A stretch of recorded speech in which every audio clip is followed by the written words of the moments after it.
which is that Donald Trump is truly a part of their identity. So when Donald Trump is attacked, they personally feel attacked. You're goddamn right.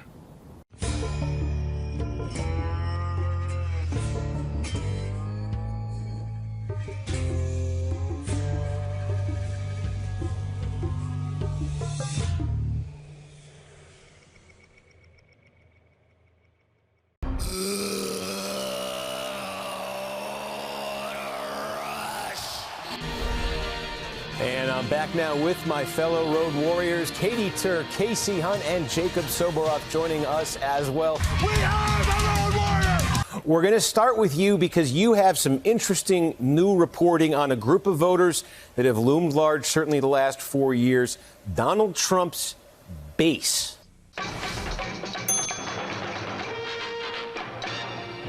What are you finding out there? So I've been trying to go out and talk to voters as much as I can within the distance that I'm able to get to here in New York City. And the other day I went to a Trump boat parade at the bottom of Manhattan, and I wanted to figure out what this phenomenon was all about, why people felt the need get on a boat and cover it from stern to bow. But get on a boat and cover it from stern to bow with Trump flag. Boat, you don't know diddly. Boat terminology. Port, the left side of a boat facing forward. Starboard, the right side of a boat facing forward.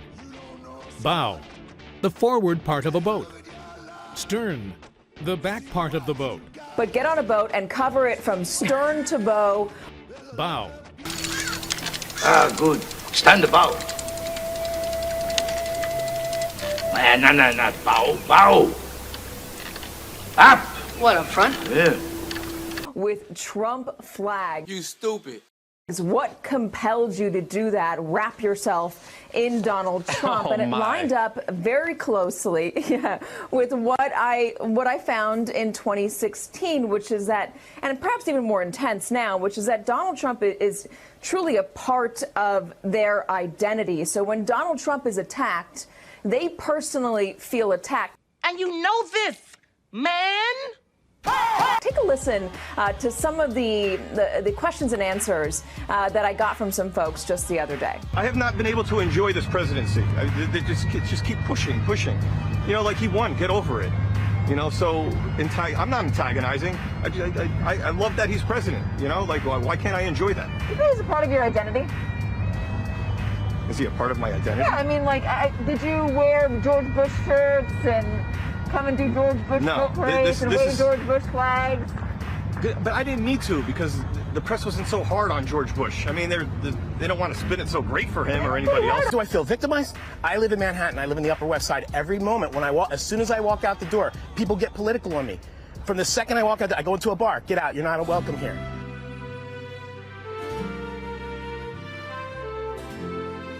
Much as I can within the distance that I'm able to get to. People knocking off my hat, fights, people pushing me, spitting on me, throwing eggs at my house in the Upper West Side. So victimized is an understatement, and we're actually getting kind of tired of it.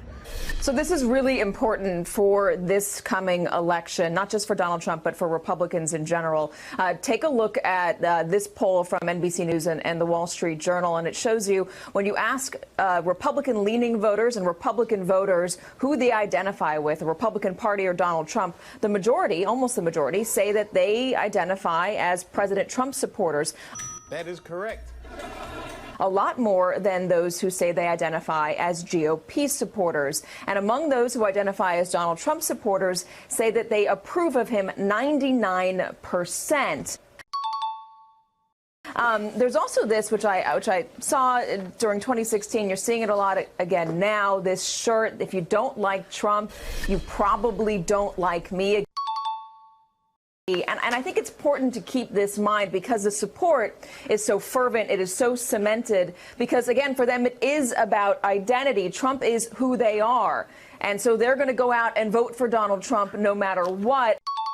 And that's part of why you're seeing Donald Trump bring in all of these culture war issues when he goes out on the campaign trail and when he speaks to the press at the White House, trying to convince every single 2016 voter that came out for him that it is them versus Donald Trump, as in it is them versus you. It is the Democrats and everybody else versus you. You need to come out because this is your livelihood. This is your survival that you need to come and vote for.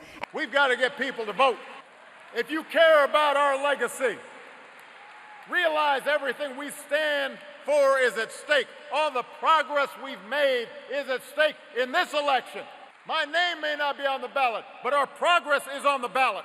When you talk about, are there persuadable voters, voters you can convince, hey, listen, maybe what the president is saying isn't true, even when you have the facts in front of you, even when you have the president's own words in front of you, they're not convincible. They're not seeing it because it doesn't line up with Donald Trump, with what Donald Trump said. And after we have achieved historic turnout in 2008 and 2012, especially in the African-American community, I will consider it a personal insult. An insult to my legacy if this community lets down its guard and fails to activate itself in this election. This really illustrates the fundamental takeover that President Trump has launched of the GOP. It also, I think, though, may mask something else that's going on, which is there have been some people who have left the Republican Party and consider themselves now to be independent. We're seeing that in the ads, for example, from the Lincoln Project. Jacob, I'm curious. I know you spoke to so many voters in 2016. What sticks out to you in terms of what you heard then and what you're hearing now?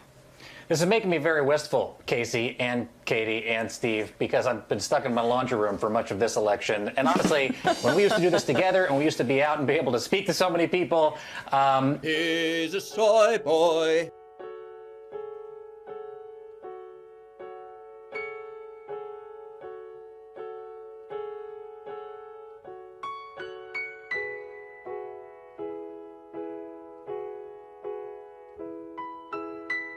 Soy boy.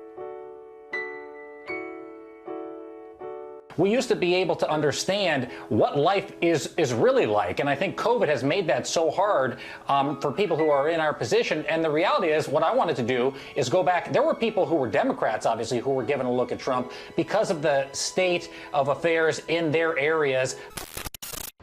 I'm at the Truck World truck stop on the I-80 corridor in Hubbard, Ohio, and very few roads are as important to the 2016 presidential election than this one because it runs through the swing states of Ohio and Pennsylvania, and nobody knows this area better than these truckers. Soy boy. Have you thought about who you're going to vote for yet? I don't know. I don't trust either one of them right now. Really? Is that, when you say either one, that's Donald Trump and Hillary Clinton? Yes. Is it possible for Hillary Clinton to win over your vote? Yes, it is. Soy boy. So what do you think is going to happen? You figured out which way you're going to go yet in that general election? Yeah, I think so. I think Trump is the lesser of two evils. Chuck, can you come with me for 1 second? I want to look at this map right here. What does the next president need to do to win over the voters of the I-80 corridor here through Ohio? I think he's got to convince the voters that he's going to bring back industry that went overseas and Mexico. I think Trump is a good man to do that. Or she. I mean, this guy is such a total pussy. It's stunning. Not she. No. Where are you from? Kentucky. Kentucky. So you a truck driver? Yeah.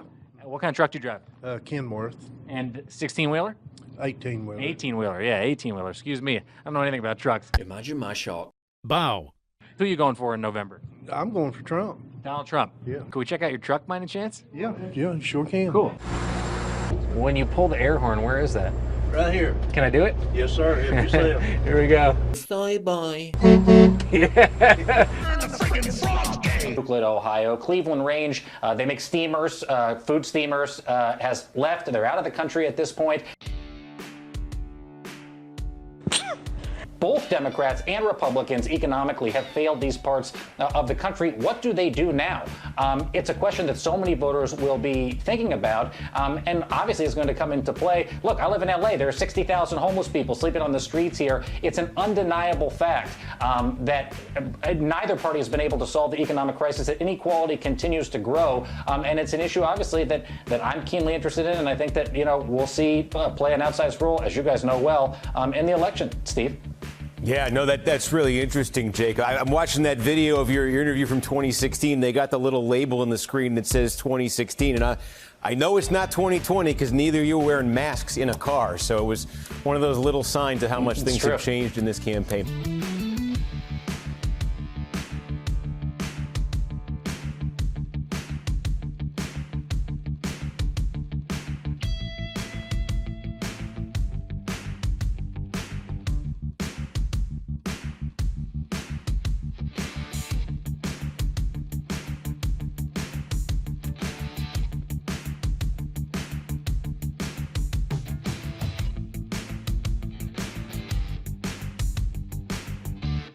Bye bye.